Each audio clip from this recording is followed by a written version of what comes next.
लोग जो तानाशाह का कहते हैं, आपने इंटरव्यू किया था उसको सेंसर कर दिया गया था, उसकी कहानी क्या है जो आपने ये बताई? देखिए वो जो क्या था कि उसको उस इंटरव्यू में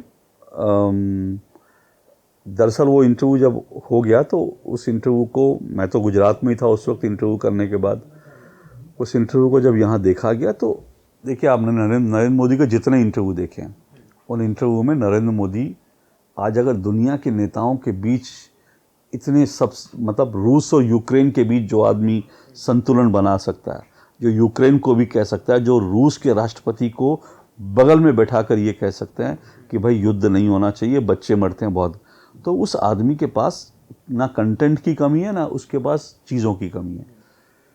तो वो जो इंटरव्यू हुआ उसमें मैंने हर तरह के सवाल पूछे, लेकिन नरेंद्र मोदी ने हर तरह के सवाल में बहुत अच्छे जवाब दिए। कई सवाल ऐसे थे जिसमें उस समय एक किस्सा ये हुआ था कि उस इंटरव्यू के बीच नरेंद्र मोदी ने, मतलब नरेंद्र मोदी ने ये कहा कि पूरा विपक्ष मैदान छोड़कर भाग गया है, लेकिन उस वक्त प्रियंका गांधी वाड्रा नरेंद्र मोदी के ऊपर कमेंट कर रही थी, रोज़ कर रही थी। तो मैंने उनसे कहा कि लेकिन प्रियंका गांधी वाड्रा नहीं भागी हैं मैदान छोड़ करके, वो रोज़ आपके ऊपर हमले कर रही हैं। तो नरेंद्र मोदी ने कहा कि मैं प्रियंका गांधी वाड्रा के लिए कुछ नहीं बोलूँगा।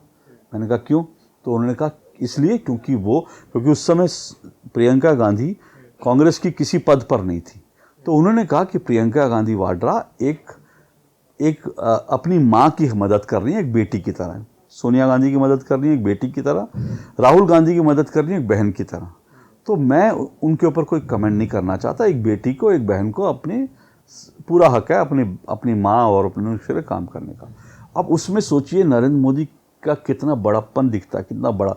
अब ऐसी कई चीज़ें थी जो उस समय जो लोग चला रहे थे चैनल और जो सरकार में, ये इंटरव्यू जो है 24 अकबर रोड तक, मतलब 10 जनपद के जो सिपा सालार थे उन तक ये इंटरव्यू देखा गया और उसके बाद इस इंटरव्यू को गिराने का फैसला कर लिया गया।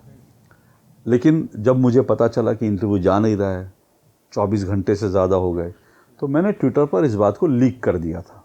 मैंने किसी को ये इन्फॉर्मेशन दी और उसने फिर ट्वीट कर दिया कि मोदी का इंटरव्यू दूरदर्शन ने किया लेकिन ये इंटरव्यू चलाया नहीं जा रहा। अब ये वो दौर था जब नरेंद्र मोदी का इंटरव्यू हर चैनल लेना चाहता था। ऐसे दौर में नरेंद्र मोदी का इंटरव्यू एक चैनल के पास है और वो चला नहीं रहा, तो इससे बड़ी बात क्या हो सकती है। तो ये इतनी बड़ी खबर बन गया, उसके दबाव में सरकार आई और सरकार को वो इंटरव्यू चलाना पड़ा।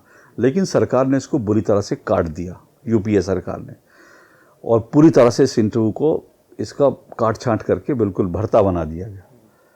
और जब भरता बना दिया गया, लेकिन उसके बाद चीज़ें पब्लिक में पहुंच गई, क्योंकि टाइम्स ऑफ इंडिया में कहीं से खबर आ गई प्रियंका गांधी वाली। हालांकि वो खबर पूरी तरह से सही नहीं थी, उसमें खबर को गलत तरीके से दिखाया गया था। लेकिन जब ये बवाल हुआ और पता चला कि इंटरव्यू पूरा का पूरा काट दिया गया, उसके बाद नरेंद्र मोदी अपनी सहूलियत के लिए, क्योंकि उनके साथ कई बार मीडिया ने धोखा किया था नरेंद्र मोदी के साथ, साउंड बाइट को कैसे काटना है, ये सब चीज़ें करके नरेंद्र मोदी के साथ कई बार, क्योंकि दिल्ली का मीडिया 2002 के दंगों के बाद से नरेंद्र मोदी को एक हमेशा बैड लाइट में दिखाने के लिए जानबूझकर कोशिश करता रहा। तो नरेंद्र मोदी ने उस समय एक ये करा था कि वो जो इंटरव्यू होता था उसकी एक कॉपी अपने पास भी रखते थे, पूरी की पूरी कॉपी। तो उन्होंने उस वक्त वो इंटरव्यू पूरा का पूरा उनकी टीम ने रिकॉर्ड किया था, और जब कुछ बवाल हुआ तो नरेंद्र मोदी की टीम ने वो पूरा इंटरव्यू टेलीकास्ट कर दिया। और उसके बाद कांग्रेस के लिए 10 दिन तक जवाब देना मुश्किल पड़ गया कि ये हिस्से क्यों काटे, वो हिस्से क्यों काटे। तो उसके कारण जो है वो मुश्किल में आ गए।